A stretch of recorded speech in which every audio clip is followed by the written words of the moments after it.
सविनय अवज्ञा आंदोलन को व्यक्तिगत सविनय सत्याग्रह का रूप देकर जब गांधी जी ने अपनी गिरफ्तारी दी तो सारे देश में उसकी प्रतिक्रिया हुई। 4 अगस्त 1933 को गांधी जी को रिहाई के आदेश दिए गए, लेकिन साथ में यह हुक्म भी दिया गया कि वो यरवदा ग्राम छोड़ दें और पूना में जाकर रहें। गांधी जी ने ये आदेश मानने से इनकार कर दिया और तब उन्हें 1 साल की सजा दे दी गई। गांधी जी ने जेल में रहते हुए अस्पृश्यता विरोधी आंदोलन चलाने की मांग की, किंतु उसे सरकार ने ठुकरा दिया। 16 अगस्त 1933 को गांधी जी ने अपनी मांग मनवाने के लिए अनशन शुरू कर दिया। इस अनशन के कारण गांधी जी का स्वास्थ्य बड़ी तेजी से गिरने लगा कि वो इस बार नहीं बचेंगे। ब्रिटिश सरकार गांधी जी की मौत की जिम्मेदारी अपने ऊपर नहीं लेना चाहती थी, इसलिए 23 अगस्त को उन्हें बिना शर्त रिहा कर दिया। उधर 30 अगस्त 1933 को जवाहरलाल नेहरू भी लंबी सजा भुगतने के बाद जेल से छूटे। जेल से रिहा होते ही जवाहरलाल पहले लखनऊ गए, जहां उनकी मां बीमार थीं। कुछ दिनों बाद जब मां की हालत में सुधार होने लगा तो जवाहरलाल ने गांधी जी से मिलने का निश्चय किया और पूना के लिए रवाना हो गए। पूना में गांधी जी से अपनी इस मुलाकात के बारे में जवाहरलाल ने लिखा है, हालांकि वो कमजोर थे, लेकिन वो अच्छी रफ्तार से स्वास्थ्य लाभ ले रहे थे। ये साफ जाहिर था कि जीवन, राजनीति और अर्थशास्त्र के हमारे दृष्टिकोणों में काफी फर्क था, लेकिन मैं गांधी जी का कृतज्ञ हूं कि उनसे जहां तक बना उन्होंने उदारता पूर्वक मेरे दृष्टिकोण के अधिक से अधिक नजदीक आने की कोशिश की।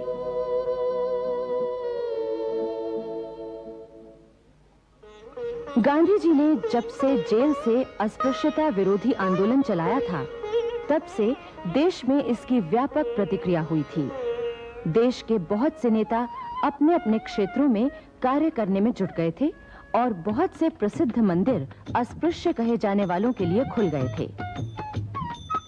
केरल के मनंतु पद्मनाभन की इस संबंध में विशेष भूमिका रही है।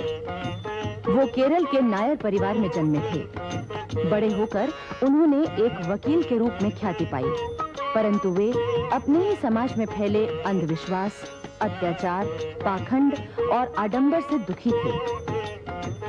उन्होंने इसे दूर करने के लिए सन 1914 में नायर सर्विस सोसाइटी बनाई। उन्होंने कहा, मैं नायर समाज की उन्नति के लिए निरंतर प्रयत्न करता रहूंगा। इस प्रकार के प्रयत्नों में मैं ऐसा कुछ न करूंगा जिससे अन्य समाज के लोगों का अहित हो। पद्मनाभन ने समाज सेवा के प्रति अपने को इस तरह समर्पित कर दिया कि एक दिन भरी सभा में उन्होंने वकालत छोड़ने की घोषणा कर दी। समाज सेवा के दौरान पद्मनाभन ने देखा कि केरल में जातिगत भेदभाव अपने पूरे जोर पर है। अस्पृश्य कहे जाने वालों को वहां सड़कों पर भी स्वतंत्रता पूर्वक चलने फिरने की अनुमति नहीं है। मंदिरों में प्रवेश करने की बात तो दूर थी। पद्मनाभन को गांधी जी के अस्पृश्यता विरोधी आंदोलन से बड़ी प्रेरणा मिली। उन्होंने केरल के अन्य नेताओं से इस बारे में बातचीत की और अस्पृश्यों की इस दुर्दशा का अंत करने का निश्चय किया। पद्मनाभन ने सबसे पहले नायर सर्विस सोसाइटी के देवी मंदिर में अस्पृश्यों के प्रवेश की अनुमति दी। उन्होंने एक तथाकथित अस्पृश्य को अपने घर में अपने साथ बिठाकर भोजन किया। उनकी धर्मपरायण मां ने उन्हें भोजन परोसा। उसके बाद जूठी थाली भी धोई। इस प्रकार पद्मनाभन ने अस्पृश्यता निवारण की दिशा में स्वयं पहल की। महात्मा गांधी के अनुरोध पर पद्मनाभन और अन्य नेताओं ने वैक्कम के प्रसिद्ध मंदिर के सामने सत्याग्रह शुरू किया। पद्मनाभन के प्रयत्नों के कारण ही त्रावणकोर के तत्कालीन महाराजा ने बाद में सभी हिंदू धर्मावलंबियों को मंदिरों में दर्शन करने की अनुमति दी। केरल के इतिहास की ये एक महत्वपूर्ण घटना थी। पद्मनाभन अपनी ऐसी ही अनेक सेवाओं के कारण केरल के भीष्म पितामह कहलाए। आपको याद होगा कि 6 जनवरी 1933 को सत्याग्रह के दौरान डॉक्टर राजेंद्र प्रसाद को गिरफ्तार किया गया था और उन्हें 15 महीने की सजा हुई थी। जेल में वो दमा से पीड़ित हुए और डॉक्टरों की सलाह पर 17 जनवरी 1934 को उन्हें रिहा कर दिया गया। किंतु उन्हें क्या मालूम था कि जेल से बाहर निकलने पर उन्हें एक दिल दहला देने वाली विभीषिका के दर्शन होंगे और अपनी बीमारी का ख्याल छोड़कर उन्हें रात दिन फिर से जनता की सेवा में जुटना होगा। 15 जनवरी 1934 को बिहार में भयानक भूकंप आया। यूं तो इस भूकंप के झटके कानपुर, इलाहाबाद और बनारस तक में महसूस किए गए थे, किंतु इसका सबसे ज्यादा प्रभाव पटना, मुजफ्फरपुर, मुंगेर और दरभंगा जिलों में हुआ था। डॉक्टर राजेंद्र प्रसाद ने अपने दौरे में देखा कि हजारों घर बर्बाद हो गए हैं। चारों तरफ खंडर ही खंडर नजर आते हैं। जहां तालाब, नदियां, झीलें थीं, वहां रेत के टीले बन गए हैं। अपनी बीमारी की परवाह न करते हुए डॉक्टर राजेंद्र प्रसाद भूकंप पीड़ितों की सहायता के लिए निकल पड़े। उन्हें बाद में कांग्रेस पार्टी की बिहार सहायता समिति का अध्यक्ष भी नियुक्त किया गया। उधर जवाहरलाल नेहरू भी भूकंप पीड़ित क्षेत्रों का दौरा करने आए। उन्होंने 10 दिन तक अकेले ही उन ध्वस्त और नष्ट भ्रष्ट इलाकों का दौरा किया। सुबह 5 बजे से आधी रात तक वो चलते रहते। कभी दरारों वाली टूटी फूटी सड़कों से जाना पड़ता, तो कभी उन नदियों को पार करना पड़ता जिनके पुल गिर पड़े थे और जमीन पानी में डूब चुकी थी। नेहरू जी के शब्दों में, हमने अनेक हृदय विदारक दृश्य देखे। दौरा करते करते हम लोग बड़े पैमाने पर खंडहर और विध्वंस देखने के आदी से हो चुके थे, किंतु मुंगेर जैसे धन संपन्न नगर की विनाशपूर्ण हालत को देखा तो उसकी भयंकरता से हमारा सिर चकराने लगा और हमें कपकपी सी आने लगी। मैं उस महाभयंकर दृश्य को कभी नहीं भुला सकता।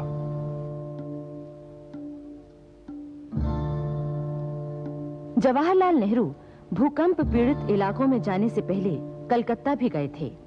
वहां उन्होंने अपने भाषण में सरकार के आतंकवाद की निंदा की। उन्हें उस समय तो गिरफ्तार नहीं किया गया, लेकिन जब वो बिहार का दौरा करके इलाहाबाद आए तो उन्हें गिरफ्तार कर लिया गया। इस तरह 5 महीने 13 दिन के बाद वो फिर जेल के अंदर बंद कर दिए गए। इस बार उन्हें कलकत्ता के प्रेसिडेंसी जेल ले जाया गया। 18 और 19 मई 1934 को पटना में अखिल भारतीय कांग्रेस कमेटी की बैठक हुई, जिसमें गांधी जी ने सत्याग्रह स्थगित करने की घोषणा की। इससे बहुत से कांग्रेस जनों में असंतोष की भावना जागी। ये वो लोग थे जिन्होंने जेल में रहकर समाजवादी साहित्य पढ़ा था और उससे प्रभावित भी हुए थे। उन्होंने ये निष्कर्ष निकाला कि इस तरह सत्याग्रह स्थगित करने का अर्थ है कि गांधी जी का नेतृत्व देश को स्वतंत्रता के मार्ग पर ले जाने में असमर्थ है। इसी कारण कांग्रेस में ही समाजवादी दल का जन्म हुआ। पटना में ही आचार्य नरेंद्र देव की अध्यक्षता में एक बैठक हुई, जिसमें समाजवादी विचारों वाले कांग्रेस जनों ने एक नया दल बनाने का निर्णय लिया। आचार्य नरेंद्र देव में विद्यार्थी जीवन से ही राष्ट्रीय भावना जागृत हो चुकी थी। तब वो इलाहाबाद में पढ़ते थे। उन दिनों बंग भंग विरोधी आंदोलन बड़े जोरों पर था। नरेंद्र देव गरम दल के नेताओं, विशेषकर बाल गंगाधर तिलक से बहुत प्रभावित थे। नरेंद्र देव ने सन 1913 में एमए और सन 1915 में वकालत की परीक्षाएं पास की। उन दिनों एनी बेसेंट और लोकमान्य तिलक ने देश भर में होम रूल लीग का आंदोलन चलाया था। उससे प्रभावित होकर नरेंद्र देव ने फैजाबाद में होम रूल लीग की स्थापना की थी और वो उसके मंत्री भी चुने गए थे। सन 1921 में जवाहरलाल नेहरू की प्रेरणा से नरेंद्र देव ने वकालत छोड़ दी और काशी विद्यापीठ में आकर अध्यापन करने लगे। सन 1924 में वो विद्यापीठ के अध्यक्ष बने और तभी से उनके नाम के साथ आचार्य की उपाधि जुड़ गई। काशी विद्यापीठ उन दिनों राष्ट्रीय आंदोलन का अंग था। विद्यापीठ के सभी अध्यापक और छात्र अपने को राष्ट्रीय आंदोलन का सैनिक मानते थे। आचार्य नरेंद्र देव के सहयोगियों में श्रीयुत श्री प्रकाश, डॉक्टर संपूर्णानंद और श्री बीरबल सिंह प्रमुख थे। आचार्य नरेंद्र देव कांग्रेस संगठन में बड़ी दिलचस्पी लेते थे। उन्होंने असहयोग आंदोलन और सत्याग्रह में सक्रिय रूप से भाग लिया था। इस कारण वो सन 1930, 1931 और 1932 में 3 बार जेल गए। उनके समाजवादी विचारों से प्रभावित होकर ही उन्हें सन 1934 में कांग्रेस सोशलिस्ट पार्टी का सर्वमान्य नेता चुना गया था। कांग्रेस सोशलिस्ट पार्टी के संगठन में आचार्य नरेंद्र देव के मुख्य सहयोगी बाबू संपूर्णानंद थे। वो भी बंग भंग आंदोलन के समय ही विदेशी शासन के जुल्मों से परेशान होकर राष्ट्रीय आंदोलन में शामिल हो गए थे। संपूर्णानंद जी आरंभ में हिंसात्मक ढंग से स्वतंत्रता आंदोलन चलाने के पक्ष में थे, किंतु गांधी जी के प्रभाव को स्वीकार कर लेने के बाद वो पूरी तरह से अहिंसावादी हो गए थे और जेलों में अनेक यातनाएं सही थीं। दूसरी ओर उन्हें आर्थिक कष्ट भी सहने पड़े। अपने परिवार की उपेक्षा करके वो देश सेवा में पूरी तरह तल्लीन हो चुके थे। सन 1923 से वो काशी विद्यापीठ में अध्यापन करने लगे थे। इन्हीं दिनों वो आचार्य नरेंद्र देव के संपर्क में आए। अपने समाजवादी विचारों के कारण वो आचार्य नरेंद्र देव के अभिन्न मित्र बन गए। कांग्रेस में सोशलिस्ट दल की स्थापना की वैचारिक भूमिका तैयार करने में बाबू संपूर्णानंद का विशेष सहयोग था। 26 से 28 अक्टूबर तक सन 1934 में कांग्रेस का 39वां अधिवेशन बंबई में हुआ। इसी के साथ कांग्रेस सोशलिस्ट दल का भी अधिवेशन हुआ, जिसकी अध्यक्षता बाबू संपूर्णानंद ने की। बंबई के इस कांग्रेस अधिवेशन के अध्यक्ष थे डॉक्टर राजेंद्र प्रसाद। वो गांधी जी के परम भक्त थे। उन्होंने अपने भाषण में कहा, हम एक बार असफल हो सकते हैं, 2 बार असफल हो सकते हैं, पर किसी न किसी दिन हम अवश्य सफल होंगे। उनका ये भाषण निश्चय ही उन लोगों के लिए था जो गांधी जी द्वारा सत्याग्रह स्थगित करने के कारण परेशान थे। इसी अधिवेशन में गांधी जी ने कांग्रेस छोड़ने की घोषणा कर दी। उन्होंने कहा, मुझ में और बहुत से कांग्रेसियों में मतभेद है, इसलिए मुझे कांग्रेस में नहीं रहना चाहिए। किंतु व्यवहारिक तौर पर बाद में भी गांधी जी कांग्रेस में ही बने रहे। गांधी जी से लोगों के मतभेद का एक कारण ये भी था कि सत्याग्रह बिना शर्त वापस लिया गया था। सत्याग्रह बंद होते ही सरकार ने कुछ राजनीतिक कैदी छोड़े, किंतु उनमें क्रांतिकारी कैदी नहीं छूटे और कुछ सत्याग्रही कैदियों को भी पूरी सजा काटनी पड़ी। अनेक क्रांतिकारी कैदी और सत्याग्रही लंबे समय तक जेलों में बंद पड़े रहे।